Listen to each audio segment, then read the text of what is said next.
Welcome back. So far, we've learned a few built-in functions that Python has. Few built-in actions, right? Actions that we can take on data.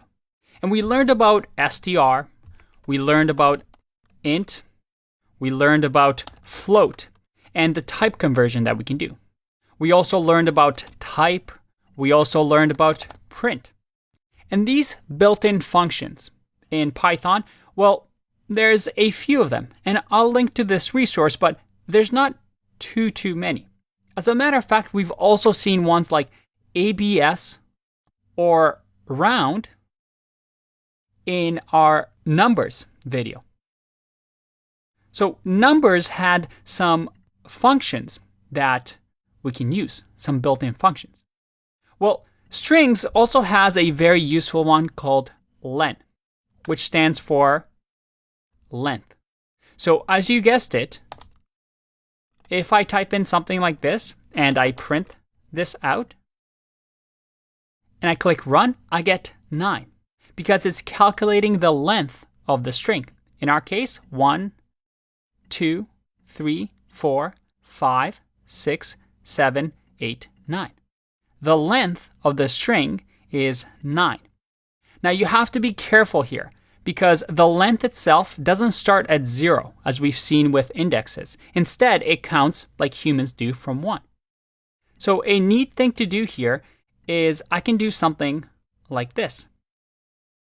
Let's say that we have a variable greet that equals hello. Well, I can grab the greet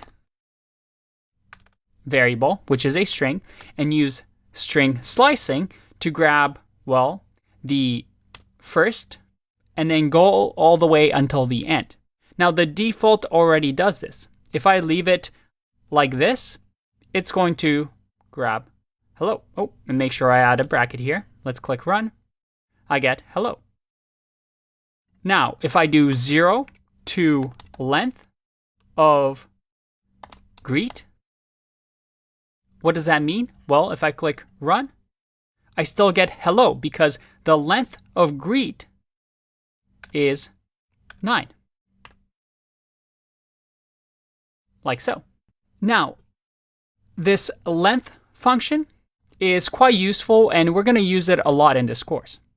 But I want to introduce to you the concept of built-in functions, as well as what we call built-in methods. What does that mean?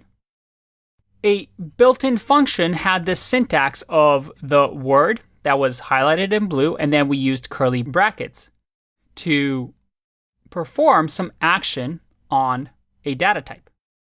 However, Python also has this idea of methods. And methods are similar to functions, but they are owned by something. So for example, in Python, we have string methods. So these are methods or actions that only strings can perform. And don't worry, this is something that we'll talk more about when we talk about classes and functions. But for now, Python, for example, has string methods. So these are methods that we can use specifically for strings. And methods have a special syntax, where instead of just the word with the curly brackets, it usually has a dot in front of it. So dot, and then some sort of word, and we've actually seen one, format, right? Dot format curly brackets, or brackets, is a method. And if I go to Python string methods, and I scroll down or scroll up, we see that format specific values in a string, is a method. Now, why do we care? Well, with this, Python gives us automatic tools that we can use on strings. So let's explore some of these string methods. Let's create a quote here. And the quote is going to be or not to be. Now, in here, with this quote, we can use some methods on this string. Now, I'm not going to go through everything because, well, 60% of these you're most likely never going to use in your career. I'm going to go over the important ones that you'll see over and over again, but I'll also link to this so that you can see this for yourself as a reference. Remember, as a programmer, your job is not to memorize this and read a language like you read a dictionary. Instead, is to know that this resource exists and it's for you to explore and learn as a specific problem occurs. But let's get back to the task at hand. One thing that we can do is to use the upper method. We use a dot and then type in upper and then the curly brackets. And luckily for us, our editor shows us that this actually exists because of the drop-down menu. So what happens now? If I print this and I click run, look at that. Everything gets capitalized. To be or not to be. There is also another one we can use called capitalize. What's the difference between the two? Well, if I run, you see that it capitalizes the beginning of the sentence.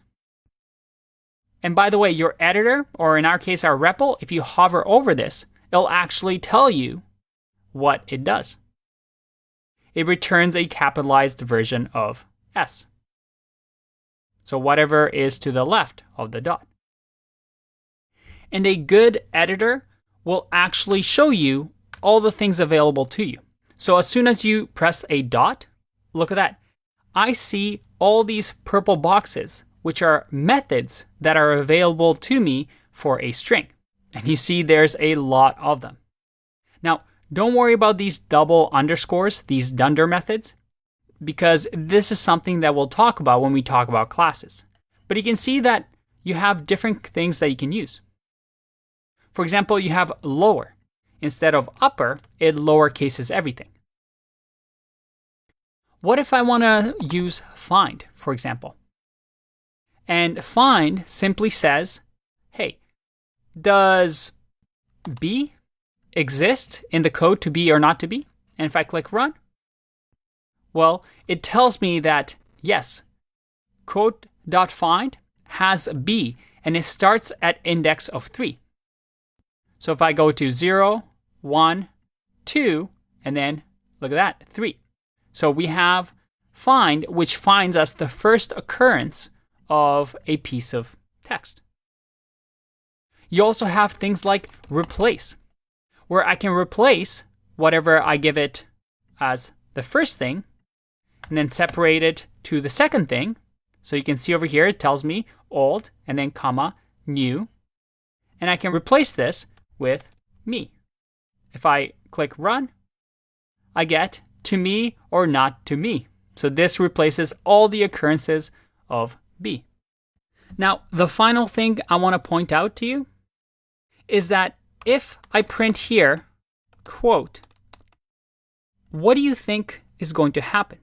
I've printed here and I replaced to me, to be or not to be with to me or not to me. Quite a selfish quote. But if I print this again on the 5th line, what do you think will happen? Let's find out. Whoa. Is this what you expected? Think about why this might happen based on what we've learned. Here's the thing. Remember, strings are immutable. That is, they cannot be changed. We can overwrite them if we want, but we don't change them. We either create them or destroy them.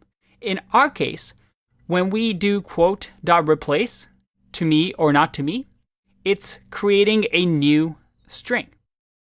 Now, we're not assigning this string to anything. So eventually after we print it, we remove it from memory. But if I do something like this, where I have quote 2 equals quote.replace, and I print quote 2, well, in our case, we're creating a whole new string. We're creating a string, but we never modify the original string because it's immutable. So that quote always stays the way it is. Until we destroy it, until we remove it, our program ends, this is going to exist. All right, Hope you're having fun. Hang in there. More to learn in the next video.